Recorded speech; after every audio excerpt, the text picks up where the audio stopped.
The Solvency II Directive 2009 EC is an EU directive that codifies and harmonises the EU insurance regulation. Primarily this concerns the amount of capital that EU insurance companies must hold to reduce the risk of insolvency.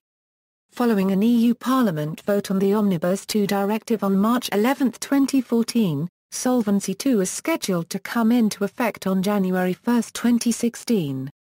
This date has been previously pushed back many times. Aims: EU insurance legislation aims to unify a single EU insurance market and enhance consumer protection. The third-generation insurance directives established an EU passport for insurers to operate in all member states if they fulfilled EU conditions. Many member states concluded the EU minima were not enough, and took up their own reforms, which still lead to differing regulations, hampering the goal of a single market. Political implications of Solvency II. Solvency II is a major political issue in the UK which may affect how the country votes should a referendum on EU membership take place in the coming years. A number of the large life insurers in the UK are extremely unhappy with the way the legislation has been developed.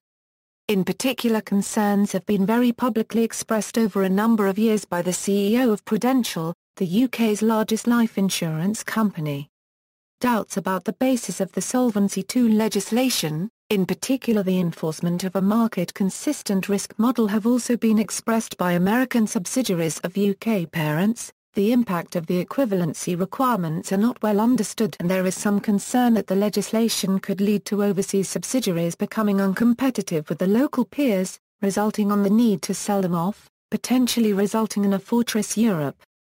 Background: since the initial Solvency I Directive 73 EC was introduced in 1973, more elaborate risk management systems developed.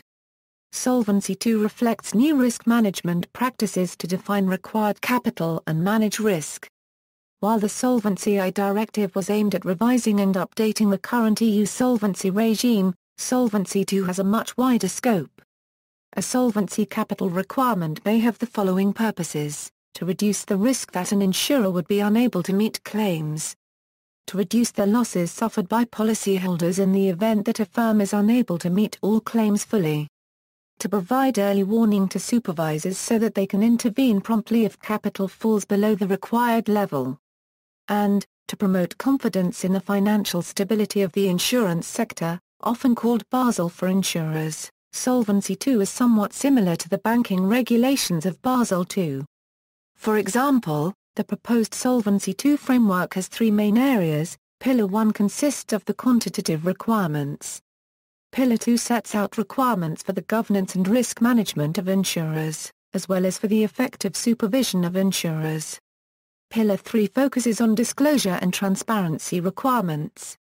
Contents: Title I: General rules on the taking up and pursuit of direct insurance and reinsurance activities. Chapter 1: Subject matter, scope and definitions. Chapter 2: Taking up of business. Chapter 3: Supervisory authorities and general rules. Chapter 4: Conditions governing business. Chapter 5: Pursuit of life and non-life insurance activity. Chapter 6: Rules relating to the valuation of assets and liabilities. Technical provisions, own funds, solvency capital requirement, minimum capital requirement and investment rules. Chapter 7: Insurance and reinsurance undertakings in difficulty or in an irregular situation. Chapter 8: Right of establishment and freedom to provide services.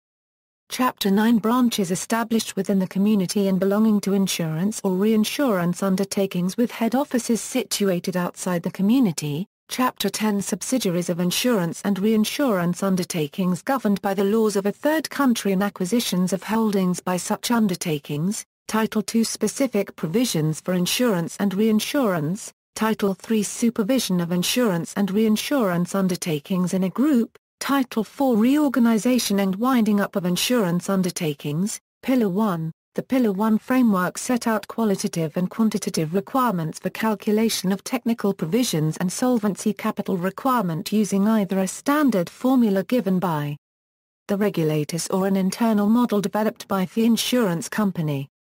Technical provisions comprise two components: the best estimate of the liabilities plus a risk margin.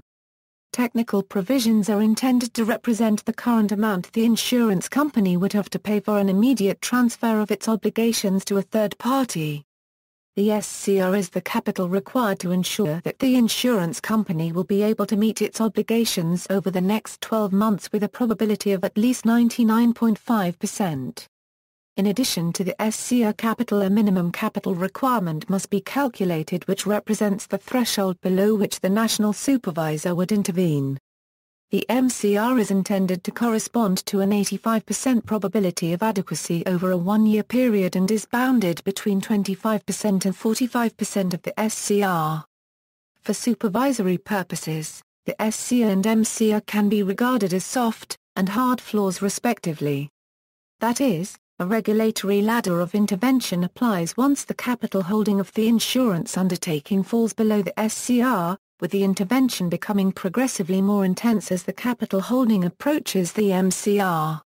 The Solvency II Directive provides regional supervisors with a number of discretions to address breaches of the MCR, including the withdrawal of authorization from selling new business and the winding up of the company. Criticisms. Think tanks such as the World Pensions Council have argued that European legislators pushed dogmatically and naively for the adoption of the Basel II and Solvency II recommendations. In essence, they forced private banks, central banks, insurance companies and their regulators to rely more on assessments of credit risk by private rating agencies. Thus, part of the public regulatory authority was abdicated in favor of private rating agencies.